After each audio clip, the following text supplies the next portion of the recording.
of the 30 Days of Bible Art Journaling Praise. And before we get started, I just want to remind you of just kind of the rules. If this is your first time here, what's happening. We're doing 30 Days of Bible Art Journaling Praise. And you can find the whole process on these different locations. So you can go to the Bumblebee and Me, wordpress.com. That's my blog page. You can follow the hashtag 30 Days Bible Journaling Praise either on Instagram, and you can find me at Instagram at the Bumblebee and Me, or Facebook, and I have a page as well as a group. If you want to join, it is a closed group, but just wait on the invite or wait on the acceptance. So, and I'm going to move that now. If you have any questions, you can leave comments below. And we're starting on day 1, which is 1 Chronicles 16:31. And this here verses can be found on the blog, as well as on Instagram and the Facebook page. So any one of those locations you can find it. I've posted on all locations. So that way you can download it and print it off or copy it. Where every day we're going to focus on a verse from the Bible. So I encourage you to join along and then use that hashtag in showing how you're praising the Lord. So, and let's go over that verse together. It's, let the heavens be glad and the earth rejoice, and let them say among the nations, the Lord reigns. 1 Chronicles 16:31. And for me, I just said, there's no beginning nor end to your authority and your kingship, your rule over everything. And thank you for being a good king. It just was reminding me that he's always on the throne. He never stepped off. And just like he has no beginning and no end, neither does his authority over everything, over our lives, over our world, over principalities and circumstances. So when things are feeling completely out of control, we can turn to him and we can praise him, knowing that he is the king of authority and that he reigns. So let's focus on that. When I was reading this and praying over it, I really just thought that of the vision that, or the picture that came to my mind was the earth and seeing this crown over the earth.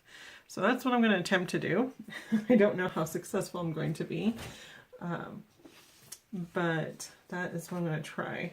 So again, we're in 1 Chronicles 16:31, and I'm using today this Bible Journaling Interlead Edition. It's ESV, English Standard Version. It's not my usual Bible, but it will be what I'm using for this because it has the interleaves in it. So I went ahead yesterday and prepped the page last night, or this morning I should say, and got it all nice and ready. And what I also did was protect the back pages. So I put the Glad Presence seal on this page as well as the other side, and this is what it looks like. Glad Presence seal. So I will reuse these until they have, each of these pages I'll reuse until they have no more stickiness. So that will keep it going, and I can use it a few times. I bought it in bulk at Costco a while back, so I knew I'd have it for a while, and I did this site as well. So the verse can be found right here. When I'm all done, this page is dry, I can go back and highlight the verse that I'm using, or I can just put it down here on the page that I'm working on. So let's get started. So we're going to start right in with the Lyra Aquacolor brushes, and we are going to use these. And so, sorry, they're not brushes, they're like a water crayon, water-based, and they come in 24 colors. I bought mine on Amazon, and you can use them 2 ways, and we'll show you that in a little bit here. I decided that because I was starting with the earth, that I wanted to use 2 colors, and the first color, I thought about using this blue-green, which is really pretty, but it's just got too much green in it, so I went with Prussian blue and moss green. And I also am going going to use 3 brushes. And the first brush I'm showing you, first 2 brushes are synthetic rounds, an 8 and a 5, and then that's an aqua brush with a fine tip. I ended up not using that one at all. And so I decided that the best way for me to figure out not using anything to draw with is find the middle of my page and just kind of swoop down each side. That created that half dome look for the earth. You could have taken a bowl or even a die if you had a nice large round die. And this is really just a rough sketch. I am not looking to make it look perfect like the earth at all. I'm just kind of making an abstract earth. And I thought I tried 2 different techniques. So I colored that little piece of land off on the right, and then took my my watercolor brush to it, and it really was very vibrant. And so then the second technique, after I rinsed off my brush, was that I went directly to the actual crayon with my water, and I noticed that it was a lot lighter. The pigment wasn't just as bright, so I thought, I didn't like it, and so I went ahead and just colored it in. And 2 things, that it created a much more vibrant land, that green color, but then also it went a little faster. And I'm seeing that part of it is off screen. So the bottom portion you'll get to see when I flip it over and work on the top half. But I just re-wet it, and I wanted to bring some color back into it. And also wanted to make sure I kept the line of that round sphere. So every time I got close to the edge, I would just kind of redraw that line in with my paintbrush. I'm coming down now to the bottom portion of it. And the vision was really clear. The picture was really clear when I first thought about this, and how First Chronicles talks about praising God for his authority. And interestingly enough, at one point Jesus tells this one man who was not a believer at the time, not a follower of God, saying, you know authority because you have authority because you know how to go under authority. And he honors that Roman soldier by healing his family member. And really, we have no authority as children of God unless we abide by that authority. And now I'm moving into the blue. So there was another little thing I did mention, was that we could splatter paint off of it, and so you can get these really pretty splatters. With that though, sometimes you gotta be careful that you're not splattering your paint as you're trying to spread the paint. Because I didn't want it to be too thick of a blue, I thought I'd go in and just do it off my brush, my watercolor brush, off of my paintbrush, off of the crayon. So I wanted to just give it a nice watery look, and I did go back over it into other areas and just kind of developed it in different parts, and wanted to make sure that I got a full coverage of the earth. I did do this in 3 different parts, so I had to dry it every time I got to one section because I could only get so far with not wanting it to continue pulling the water into different parts. So, and as you see there on the left side, the eastern hemisphere of North America there, it was definitely still wet, the green, and so it kind of bled into that blue part because it had not dried enough. So I did mention earlier in the video that I did use golden absorbent grounds as my kind of base to that page, and it almost gave it like this floppy material feel to it, almost like a canvas. And what it does, it just kind of adds some weight and substantialness to your page, and that way hopefully that it takes that watercolor better, because these pages are not meant to hold water. I will say this, like most Bibles the pages are thin. Interleave seems to be really thin, and I'm not exactly sure. That was my only reason why for using absorbent grounds. It was my first time. And here you can see I'm going back, I'm adding that second layer just to kind of give it more of a watery look, and not just that first wash that I did.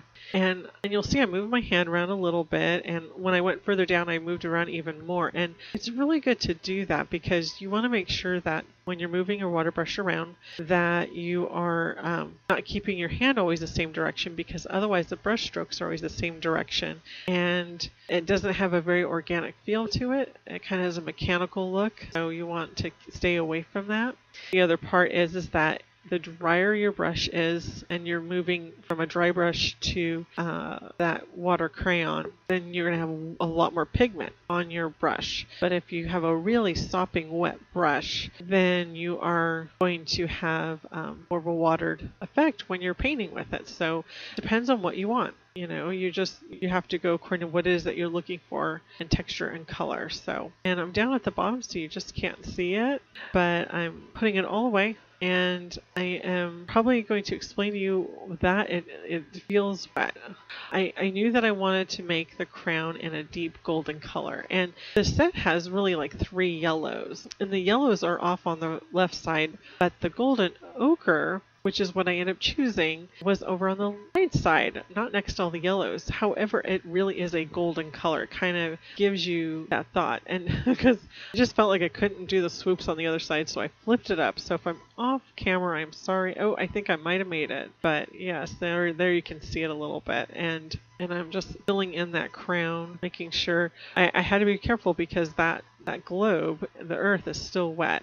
And so I really liked that whole idea of just coloring it in and then taking my brush to it. So I decided I'm going to do that again here and just color it in and take my brush to it. And when you're thinking about making a crown, you can think of all kinds of things, leaving certain spaces and gaps for it. I did have a plan to go back over it with other markers, which you'll see later.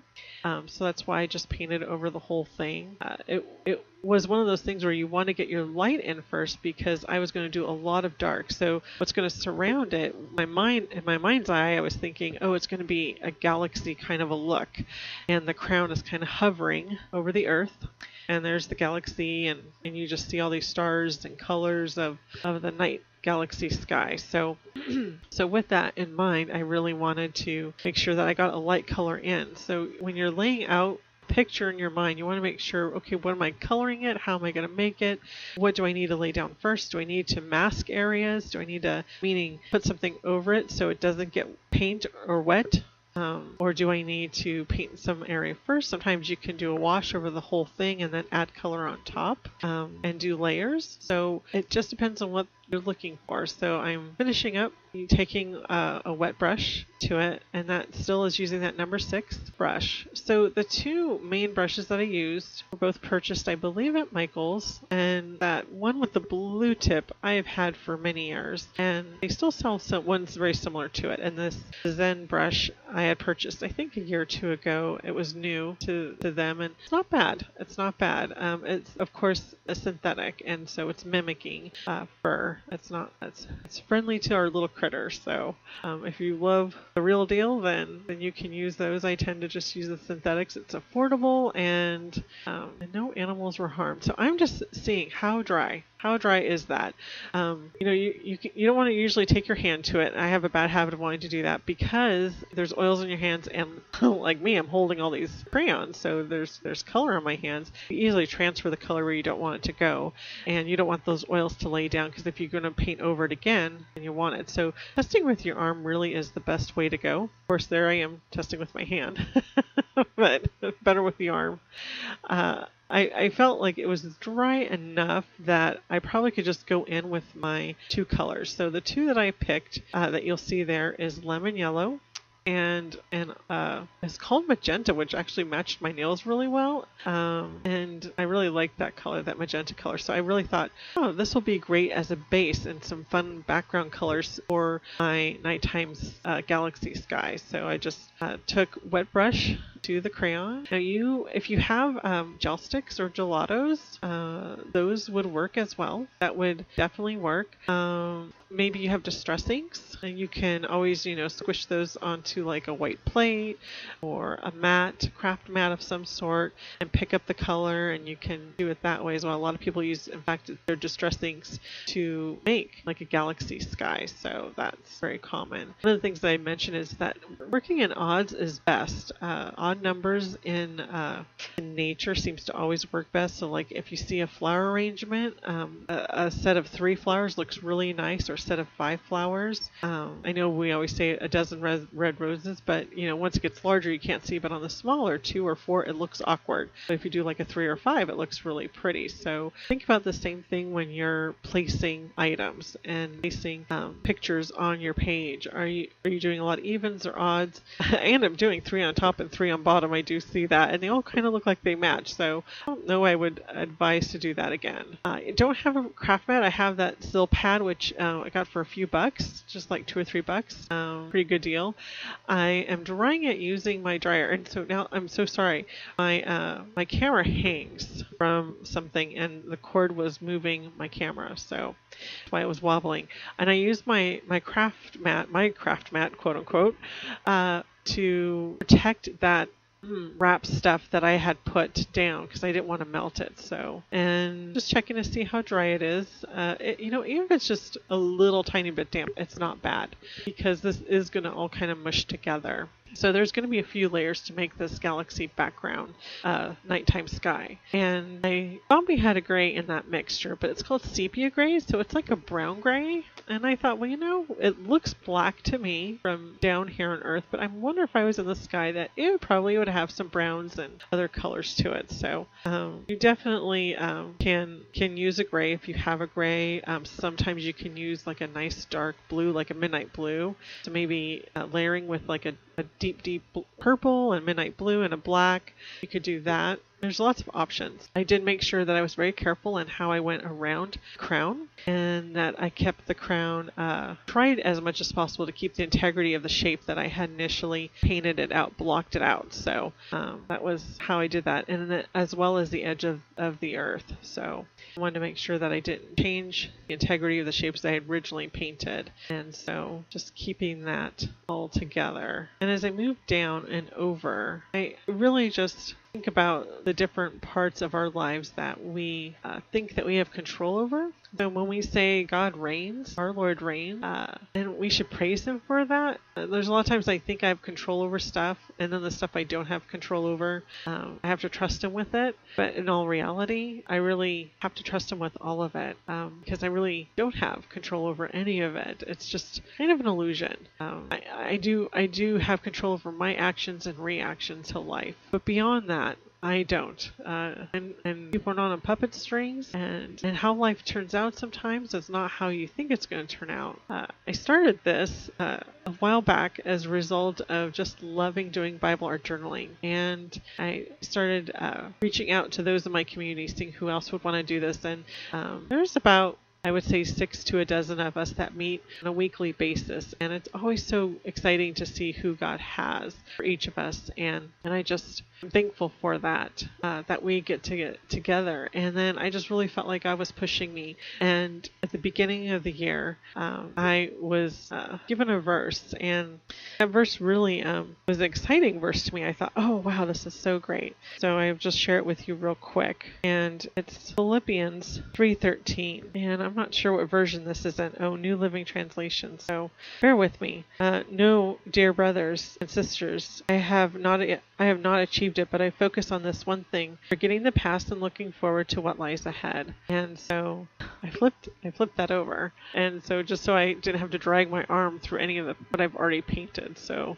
but when this verse from Philippians came about, I really thought, I was very excited, thinking, wow, what does God have, and what lies ahead? And this last year I thought was hard, and then this year was hard as well, and it didn't seem like what lied ahead was good stuff. And sometimes we can get really focused on the part we don't like of life, and but really what lies ahead is God. Our unknown is always our unknown, but God always lies ahead. He's before us. He is preparing a way, and so for that I am excited and ready to praise him. So I'm just finishing up the sepia, and you'll see at one point that I decided to go back over it again a second time, just kind of deepen certain areas. And what you'll notice, which is really cool, is that even though their color is not the same when you first lay down that lemon yellow and magenta, it changes as every layer goes on top of it. Those colors still don't go away. They're a part of the picture.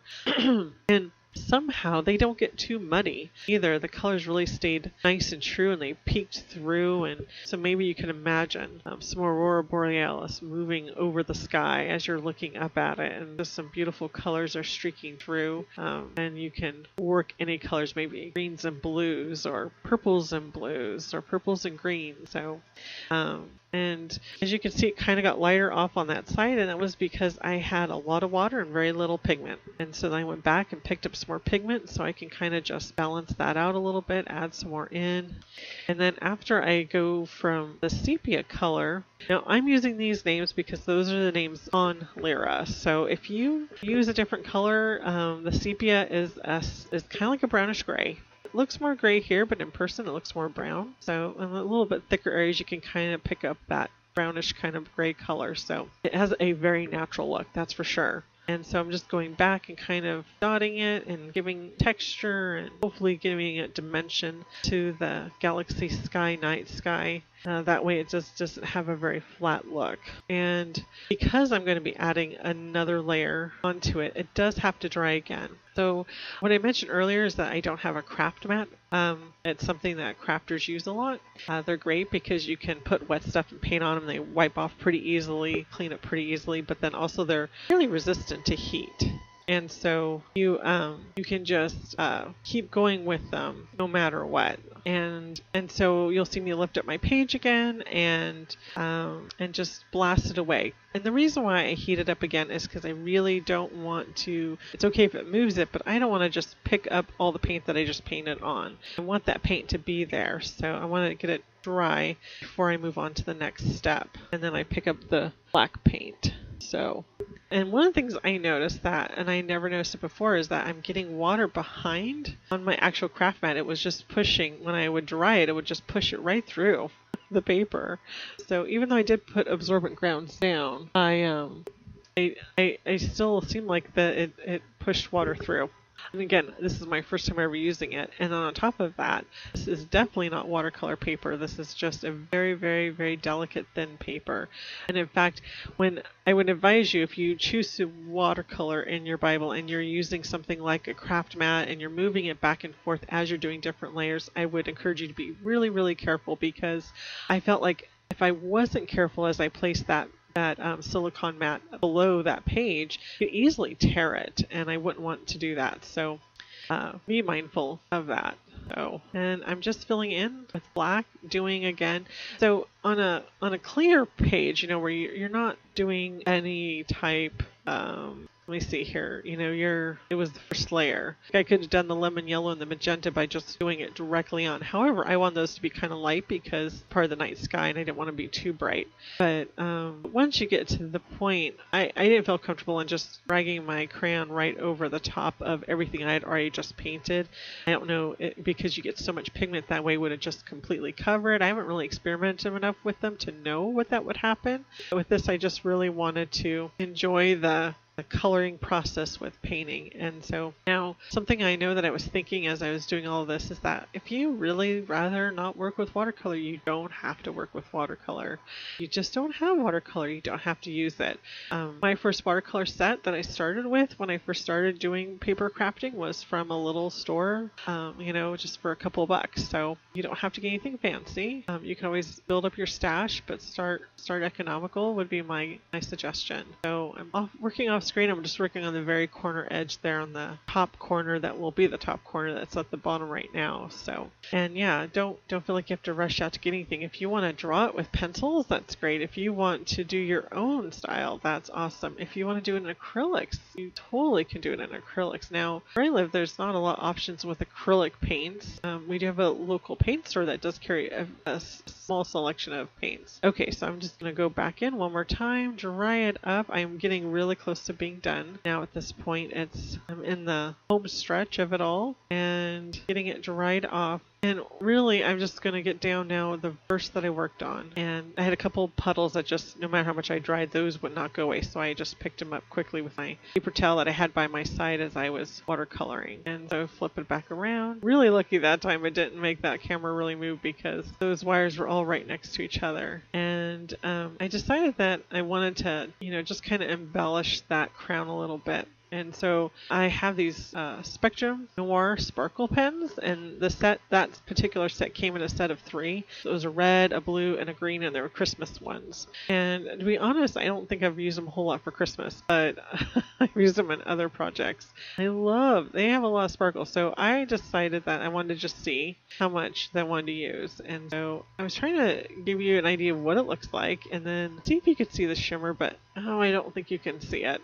However, because I am wanting to mimic God's royalty, I thought, God is love. And so what came to my mind is that if he had a crown in the very center of who he is, it would be a heart, because God is love. So I am just taking that pen and painting in a heart, because I think his jewel would be that at the very center. Everything he does, his motive is as pure as could be, and he is love. So that is, and I'm just trying to get the ink to flow at this point. So, and getting that just moving and flowing and perfect. So, and it's not perfect, but it's perfect for me. I enjoy the process. That's what makes it perfect. And so now, I don't have purple one of the Spectrum Noir sparkle pens, but I have this pretty blue. So I was imagining that the heart would be a ruby, and these 2 little round solitaire looking stones would be like sapphires. So again, I'm just trying to see if you could see the sparkle. You can kind of almost catch the red there.